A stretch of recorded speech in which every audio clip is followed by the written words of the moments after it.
Sir வணக்கம். வணக்கம் தம்பி. சார், இதுவரை இல்லாத அளவிற்கு இந்த தேர்தலில் வாக்குப்பதிவு ஒரு வரலாற்று சாதனையை படைத்திருக்கிறது. ஒரு மாபெரும் புரட்சி எங்களால் தான் உருவானது என்று தாவேகாவினரும் அதை கிளைம் பண்றாங்க. எப்படி சார் பாக்குறீங்க?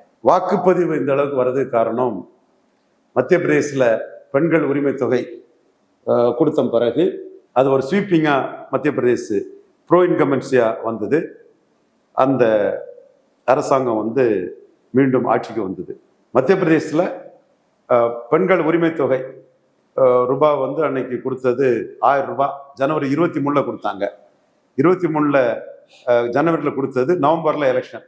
அது பெரிய பூஸ்ட் ஆகி 77.74 வாக்கு விகிதாச்சார வாக்கு ஹையஸ்ட் இன் மத்திய பிரதேஷ் போலாகி 39 லட்சம் ஓட்டு கூடுதலாக விழுந்து அந்த இன்கம்பன்ட் கவர்மெண்ட் பெண்கள்லாம் ஓட்டு போட்டு மீண்டும் ஆட்சிக்கு வந்தது. மகாராஷ்டிராவில் அந்த கவர்மெண்ட் 1500 ரூபா கொடுத்தாங்க பெண்களுக்கு. ஜூன் 2024 கொடுத்தாங்க. 24 ஜூன்ல கொடுத்து நவம்பர்ல எலெக்ஷன். அவங்க 89 லட்சம் ஓட்டு உயர்ந்து ஸ்வீப் பண்ணிட்டு மகாராஷ்டிராவில் அந்த கவர்மெண்ட் வந்தது. ஜார்க்கண்ட்ல ஏற்கனவே மகாராஷ்டிரா கவர்மெண்ட் பொறுத்தவரை பாராளுமன்றத்தில் தோத்து போய் தான் இருந்தது. இந்த 1500 ரூபா தூக்கி விட்டுச்சு. அடுத்து ஜார்க்கண்ட் எலெக்ஷன்ல 1000 ரூபா கொடுத்தாங்க. ஆகஸ்ட் 24 கொடுத்தாங்க. November 24 election. ஒரு 25 லட்சம் ஓட்டு உயர்ந்து அது பெரிய ஸ்வீப்பிங்கா ஜார்க்கண்ட் முக்தி மோர்ச்சா வெற்றி பெற்றுட்டாங்க. அடுத்தால பீகார் தான் ஹையஸ்ட். பாராளுமன்றத்திலையும் ஜெயித்திருந்தாங்க. சட்டமன்ற தேர்தலுக்கு முன்னாடி அவங்க கொடுத்த 10,000 ரூபா, 1 crore உமனுக்கு 10,000 ரூபா கொடுத்ததுல அவங்க தெளிவா 10 விழுக்காடு வாக்கு உயர்ந்து 80 லட்சம் வாக்கு உயர்ந்து கம்ப்ளீட்டா பாராளுமன்றத்திலும் ஜெயித்தே இருந்தாங்க. ஸ்வீப் பண்ணிட்டாங்க. இப்ப பாராளுமன்றத்திலும் திமுக அணி ஜெயித்திருக்கிறாங்க. 5000 ரூபா பேங்க் இதுல போட்டுட்டாங்க. 1000 ரூபாய் எல்லாத்துக்குமே 214 தொகுதியிலும் திமுக காரங்க கொடுத்துருக்காங்க. தேமுதிக கூட்டணி கூட வந்திருப்பாங்க. அப்போ பன்னூட் ராமச்சந்திரன் சொல்ற மாதிரி இந்த வாக்கு உயர்வுங்கிறது கண்ணா பின்னான்னு சீட்டு உயர்வுக்கு திமுகவுக்கு அவர் 220 ரூபா சொல்றாரு பன்னூட் ராமச்சந்திரன். 2வது இடத்துக்கு தான் போட்டி. முதல் இடத்துல ஸ்டாலின் கெவியா இருக்கிறாருங்கிற ஒரு கருத்தை பன்னூட் ராமச்சந்திரன் சொல்றாரு. 2வது இடத்துக்கு அவர் போட்டியில எடப்பாடி விழுந்துருவாரு, விஜய் வந்துருவாருங்கிறாரு. நான் அந்த அளவுக்கு விஜய் நல்ல வாக்கு எடுப்பாரு, நான் எடப்பாடி அந்த அளவுக்கு விழுந்துருவாரான்னு நான் எடப்பாடியை இது பண்ணல. எடப்பாடிக்கு எதிராக தான் ஐயர் நாடாரும் என்ன செய்திட முடியும்னு சொல்லும் போது அவருக்கு எதிரான அவ்வளவு அரசியல் தான் நம்ம பண்ணினாலும் கூட அந்த அளவுக்கு விழுந்துருவாருன்னு எனக்கு சொல்ல தெரியல. பட் 2வது இடத்துக்கான போட்டி தான் இங்க நடக்குதுங்கிற ஒரு சூழ்நிலையில இந்த வாக்குப்பதிவு இது மத்திய பிரதேஷ், ஜார்க்கண்ட், மகாராஷ்டிராலாம் உற்று நோக்கும் போது ஸ்டாலினுக்கு சாதகமான ஒரு இதுதான் இது ஏற்படுத்துமே தவிர விஜய்க்கு ஓட்டு போட்ட இளைஞர்கள் நாங்க போட்டோம்னு சொல்றாங்க. சைலண்ட் ஓட்டு கூட சீமானுக்கு 2024 4 விழுக்காடு தான் சீமான் வருவாருன்னாங்க. 8 விழுக்காடு வந்தார் இல்லையா சைலண்ட் ஓட்டுல. அது நீங்க விஜய்க்குன்னு ஒரு நல்ல ஓட்டு விழுந்திருக்கு, அது நான் மறுக்க வரல. பட் அவரால் தான் இந்த வாக்குப்பதிவு உயர்வுன்னு சொல்றது மற்ற மாநிலங்களை ஒப்பிட்டு பார்க்கும்போது ஸ்டாலினோட அந்த மகளிர் 5000 ரூபாயும் அதிமுக போட்டி போட்டு பணம் கொடுத்தது தான் காரணம் நான் நினைக்கிறேன். ஆளும் கட்சி மீதான அதிருப்தியை வெளிப்படுத்துவதும் வாக்கு வங்கி அதிகரித்ததுக்கான காரணம். அது இவ்வளவு ஸ்டேட்லயும் வாக்கு வங்கி கூடி இருக்கு. இவ்வளவு ஆளுங்கட்சி இதுக்கு தானே செய்திருக்கிறான். ஆளுங்கட்சி வெற்றி தானங்க பெற்றிருக்கு. இதைத்தானங்க நான் சொல்றேன். நீங்க அதே கேள்வியை திரும்ப என்கிட்ட கேட்குறீங்க. நீங்க என்ன சொல்லியிருக்கணும்னா நீங்களே பதில் சொல்லியிருக்கணும். ஆளுங்கட்சி மேல அதிருப்தி தான் வாக்கு வீதம் கூடும்னு சொல்றது தவறு. நீங்க சொல்லக்கூடிய இந்த விளக்கத்துல இருந்து மகாராஷ்டிரா, பீகார் வாக்கு வீதம் கூடி இருக்கு, பெண்களுக்கு உரிமை தொகை கொடுத்திருக்காங்க, ஆளுங்கட்சி ஸ்வீப் பண்ணிருக்குங்கிறத நீங்களே கேள்வியா சொல்லியிருக்கணும். யாரோ 4 பேர் சரி ஓகே கேள்வி கேட்டுட்டீங்க, நான் விளக்கத்தை கொடுத்துட்டேன். ப்ரோ இன்கம்பன்சி தான் அந்த பெண்கள் உரிமை தொகையில வந்திருக்கு. தமிழ்நாட்டிலையும் அது வர வாய்ப்பு. சார், வட மாவட்டத்துல பல ஒரு சர்வேல இபிஎஸ்க்கும் விஜய்க்கும் கிடைக்கக்கூடிய பெண்கள் ஓட்டை விட ஸ்டாலினுக்கு அதிக பெண்கள் ஓட்டுலாம் சர்வேக்கள் வருது. Okay okay. வட மாவட்டத்துல பல இடங்கள்ல வாக்கு வங்கி கூடியிருக்குது. இந்த வாக்குகளை விஜய் பிரித்தால் அது எடப்பாடிக்கு சாதகமாக போய் முடியும்னு பலரும் சொல்றாங்க. இது எப்படி சார் பாக்குறீங்க? இது எடப்பாடிக்காக 24 இதைத்தான் சொன்னாங்க. அவங்க எடப்பாடிக்காக இன்னும் சொல்லிட்டு தான் இருப்பாங்க. ஆனா நடக்கலையே. எடப்பாடி வந்து பலகீனப்பட்டிருக்கிறாரு. எம்ஜிஆர் ஜெயலலிதாவை சொல்லி வரக்கூடிய விஜயால அவருக்கு வாக்கு வங்கி தான் பலகீனப்படும். பிரிஞ்சு நின்ன பாமக மீண்டும் சேரும் போது அது முழுமையா ஒரு இதை தன்மையா கொடுக்காது. பாமக ஓரளவு 10.5 வச்சு கொடுத்துருவாங்க. பாஜக ஓட்டு வந்து டிரான்ஸ்பர் ஆகாது. சோ பலகீனமான நிலைமையில சீமானால பலகீனப்படுத்தக்கூடிய நிலைமையில இருக்கக்கூடிய ஒரு விஜயாலையும் பெரிய அளவுல பலகீனப்படுவார். இதைத்தான் ஜெனரல் பெர்செப்ஷன்ல சொல்றது. ஓகே, எவ்வளவு வாக்கு சதவீதம் விஜய்க்கு கிடைக்கும் நீங்க நினைக்கிறீங்க? மே 4ஆம் தேதி தெரிஞ்சு போகும். கணிசமான வாக்கு வருதுன்னு சொல்றாங்க. என்ன வாக்கு வந்தாலும் அது குட்டிசல் வாக்கு தான், ஒன் டைம் வாக்கு தான். அந்த ஒன் டைம் வாக்கு வந்து டிரான்ஸ்பர் ஆகாது. ஒன் டைம் வாக்கு வந்து டிடிவியால டிரான்ஸ்பர் பண்ண முடியல பிரேமலதா அம்மையாருக்கு. ஒன் டைம் வாக்கு கமலஹாசனால கூட்டணி கட்சிகளுக்கு டிரான்ஸ்பர் பண்ண முடியல. 2 முறை அது நின்று காங்கிரீட் ஆனாதான் அந்த ஓட்டு டிரான்ஸ்பர் ஆகும். 2வது எலெக்ஷன் மக்களவை தேர்தல். சீமானுக்கு இஷ்யூ இருக்கு. திமுக அண்ணா திமுகவும் காங்கிரஸ் பாஜகவின் ஊதுகுழல்கள் ஒட்டுணிகள் தொங்கு சதைன்னு சொல்லி 24ல 8.4% வாக்கெடுத்தாரு. விஜய் டெக்காலிட்டி பண்ணக்கூடிய ஒரு பார்லிமெண்ட் எலெக்ஷன்ல லெட்டர் பேடா தான் இருந்தாரு. இப்ப சட்டமன்ற எலெக்ஷன்ல அவரை மையமா வச்சு கணிசமான ஓட்டை எடுக்கிறார். நான் மறுக்க வரல, எடுக்கிறார். எவ்வளவுன்னு வரட்டு, என்னால கணிசமான ஓட்டை எடுக்கிறார். அந்த ஓட்டு வந்து நாளைக்கு பார்லிமெண்ட் எலெக்ஷன்ல அவர் எப்படி காப்பாத்துவாரா, கைவிடுவாரா, சீமான் அதை தட்டி தூக்கிட்டு போயிடுவாரா?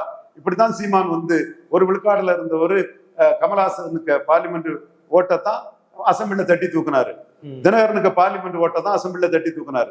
இப்ப விஜய்க்கு அசம்பிளி ஓட்ட பார்லிமெண்ட்ல சீமான் தட்டி தூக்கக்கூடிய ஒரு சூழ்நிலை வரக்கூடிய அளவுக்கு சீமான் கன்சிஸ்டன்டா ஸ்டெடியா அனௌன்ஸ் பண்ணிட்டாரு.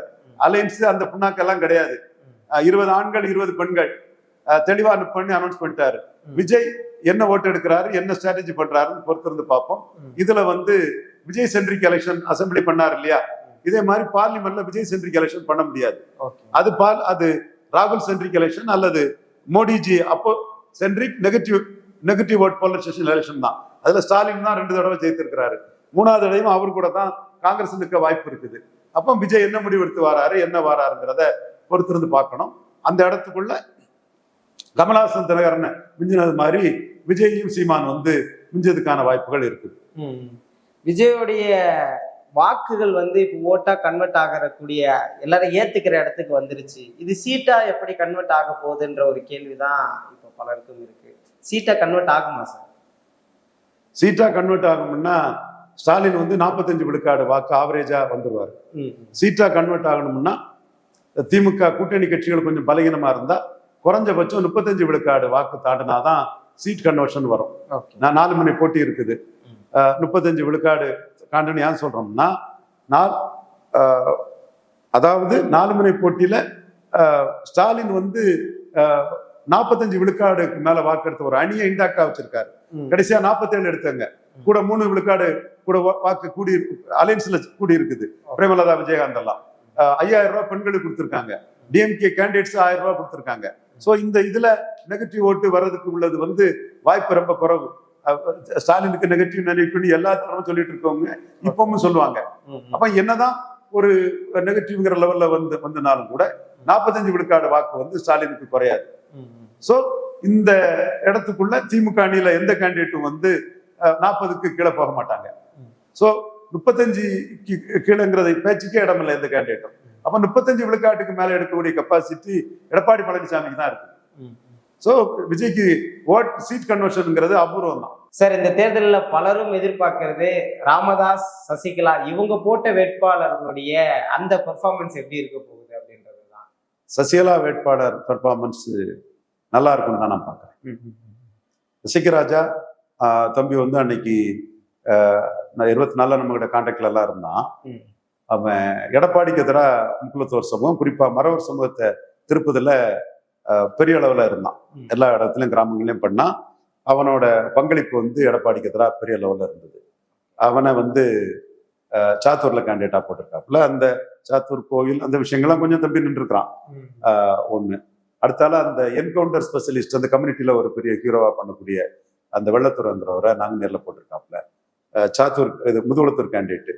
இப்படி அவரு கேண்டிடேட் போட்டிருக்கிறது வந்து சீமானுக்கு வாக்கு வங்கி பரப்பன அக்ரஹார சிறைச்சாலையில சசிகலாவை கொல்ல சதின்னு சீமான் சொல்லியிருந்தாரு.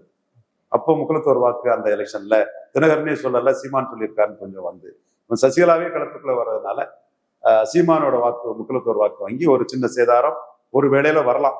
அது இன்னொரு சைடு வரும்போது காம்பன்சேட்டும் ஆகலாம். ஓகே.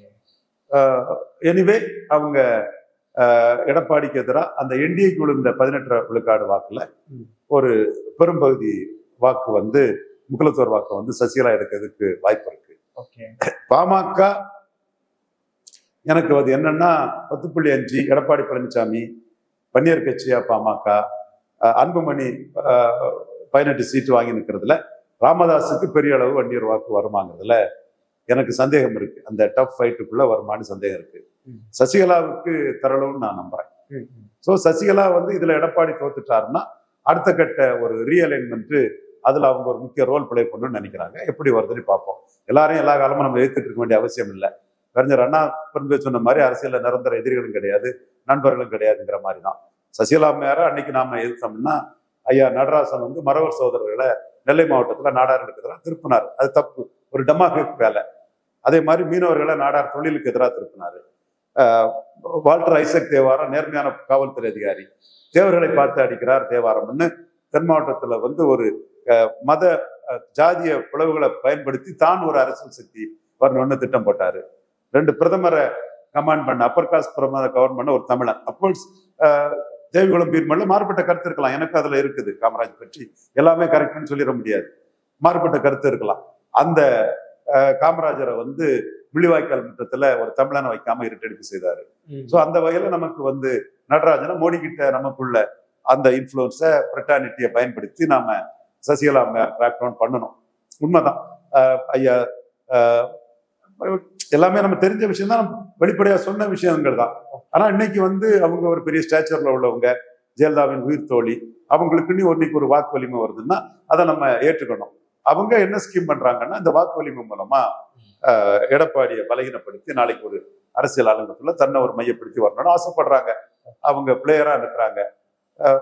ஜெயலலிதாவுக்கு ஒரு உறுதுணையா இருந்து ஜெயலலிதா வெற்றிக்கெல்லாம் துணை நின்றவங்க. உண்மை, அதை நம்ம மறுக்க வேண்டிய அவசியம் இல்லை.